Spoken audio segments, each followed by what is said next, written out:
வணக்கம், welcome to Annie's kitchen. நேற்றுக்கு நம்ம ஒரு ஷார்ட்ஸில் வந்து ரசப்பொடி எப்படி பண்ணுறதுன்னு சொல்லி போட்டிருந்தேன். அதை யூஸ் பண்ணி இன்றைக்கி 2 மினிட்ஸில் ரசம் எப்படி வைக்கிறதுன்னு பார்க்கலாம். நல்ல பழுத்த 2 தக்காளி எடுத்திருக்கேன். ஒரு நெல்லிக்காய் அளவுக்கு புளி ஊற வச்சு எடுத்திருக்கேன்.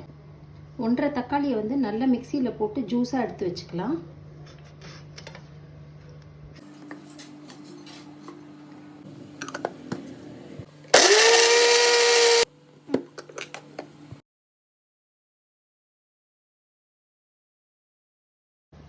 மீதி இருக்கிற ஹாஃப் தக்காளியை நல்லா பொடி பொடியாக அரிஞ்சு இந்த தக்காளி ஜூஸோடு ஆட் பண்ணிக்கோங்க.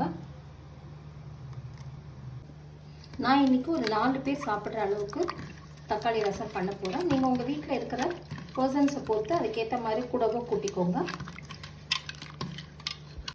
இந்த தக்காளி ஜூஸில் நம்ம கரைச்சி வச்சுருக்கிற புளி தண்ணியை மிக்ஸ் பண்ணிக்கலாம்.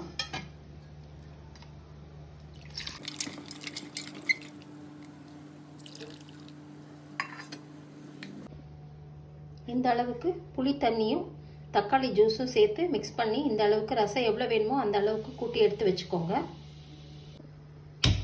ஒரு வாணலியை வச்சுட்டு ஸ்டவ் ஆன் பண்ணிக்கலாம்.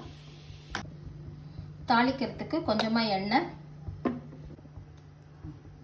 எண்ணெய் நல்லா காஞ்சிடுச்சு. இப்போ கொஞ்சமாக கடுகு, ஜீரகம், 2 காஞ்ச மிளகாய், 2 பல் பூண்டு சேர்த்து நல்லா வறுத்துக்கலாம். பூண்டு வந்து ஆப்ஷன் தான், வேணும்னா சேர்த்துக்கோங்க, வேண்டாம்னா நீங்கள் ஸ்கிப் பண்ணிக்கலாம். கொஞ்சமாக கருவேப்பிலை சேர்த்துட்டு நம்ம இங்கே எடுத்து வச்சுருக்கிற இந்த ஜூஸையும் சேர்த்துக்கலாம். மஞ்சத்தூள்,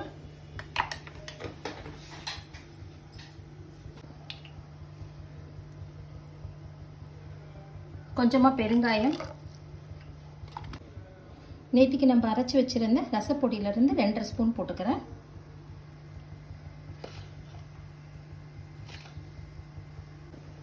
தேவையான அளவு கல் உப்பு சேர்த்துக்கலாம். இப்போ நல்ல ரசத்தை நல்லா சிம்மில் வச்சுருங்க. நல்லா பொங்கி வரட்டும். ரசம் நல்லா பொங்க ஆரம்பிச்சிருச்சு. இந்த டைமில் நம்ம ஸ்டவ் ஆஃப் பண்ணிக்கலாம். ரசத்தை இப்போ ஒரு பாத்திரத்துக்கு மாற்றிக்கலாம்.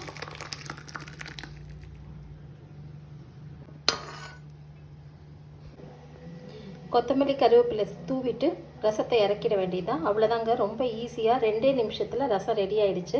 இந்த பொடியோட எப்படி ப்ரிப்பேர் பண்ணுறதுன்ற லிங்க் வந்து உங்களுக்கு டிஸ்கிரிப்ஷனில் கொடுக்குறேன், செக் பண்ணி பாருங்கள். தேங்க்யூ.